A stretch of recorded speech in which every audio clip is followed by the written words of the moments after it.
Ayun. Amen. Tapos na. Tapos kami. Isaiah 57 verse 15. Ano po sabi ko?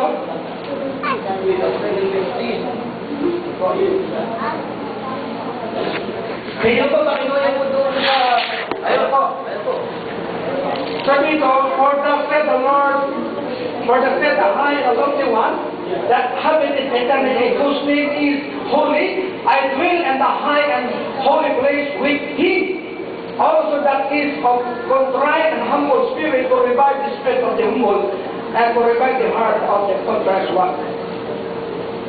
Okay. Tanda namin ito po ang Diyos na nirahan po sa eternity. Okay. Ang kasama po niya rito ay yung kung sino ba yung him? Sa Logos ko, walang iba. Ito, kasama ho tayo at lahat ng linika. Pati ho tayo ang ating beginning is ang Logos is the Word. Po, galing tayo sa puso ng Father. Ito po. Pagdating ho ng panahon, in-express po tayo sa ating mga magulang, kaya si Father Domis lumabas. Galing sa Diyos, inilagay ho sa magulang. Kaya si Kristo po, may pinanggalingan. Kaya sabihin natin, patutunayan po sa may pinanggalingan. Ano po? Mikas 5.2. Mikas 5.2. Baliwanag na niya sabi na, ako Biblia ako eh. Biblical ko po. Ayaw mo magsalita ng oras, Biblia. Amen. Nasa Biblia po talaga. Okay? Ang sabi po ito sa Mikas 5.2, sabi na, ngunit ikaw,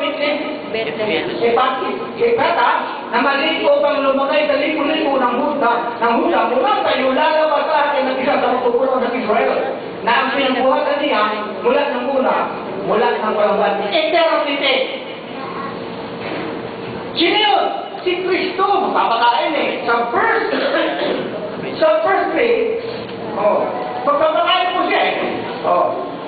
Okay, tingnan sa verse 4. Ang sabi na nito, at may magtitindig at magpapakain ng kanyang kawan sa kalakasan ng Panginoon at kamahalan ng pangalan ng Panginoon ng Diyos. Siya ay mananatili sa pagkat na yun ay magiging dakila hanggang sa mga wakas ng lupa. Sino po ito? Si Kristo po ito. Ako. So, si Kristo po may pinanggalingan. Yan, chapter 8, verse 4 ito. Ano sabi? John. May pinanggalingan si Kristo. Kung wala akong pinanggalingan si Kristo, lalabas na siya Diyos. Yes. Tatlo ang Diyos. May anak, may espiritu, may ama. Hindi yun. Isa lang ang Diyos. John 8.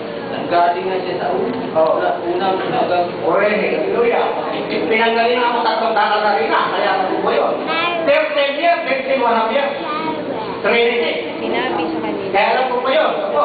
ang Diyos ang iyong ama. Nanggaling siya sa Ako sapagkat nagmula at Sinabi sa kanila ni Jesus, kung ang Diyos ang iyong Ama, ay inyong iibigin ako sapagkat ako'y nagmula at nanggaling sa Diyos. So yung word na for I proceeded from example. Nagmumula sa Diyos. Ano? Ang kanyang mumula. Sa Logos. Siya po ang aspekto na sa puso ng Father na siya ho'y maglikha. Kasama siya ng Diyos sa ganunan dito po sa puso kaisipan.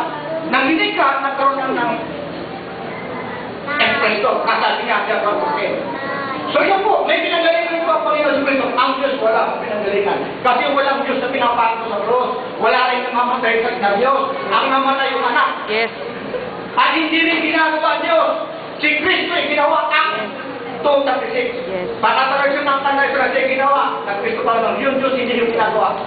Ang gumagawa ng mga Diyos siya, nakapako sa tingin, may bato, may tao, pinili siya. Yan o, sa palit nyo sa'yo. Yun lang po. Maraming po salamat. Amen.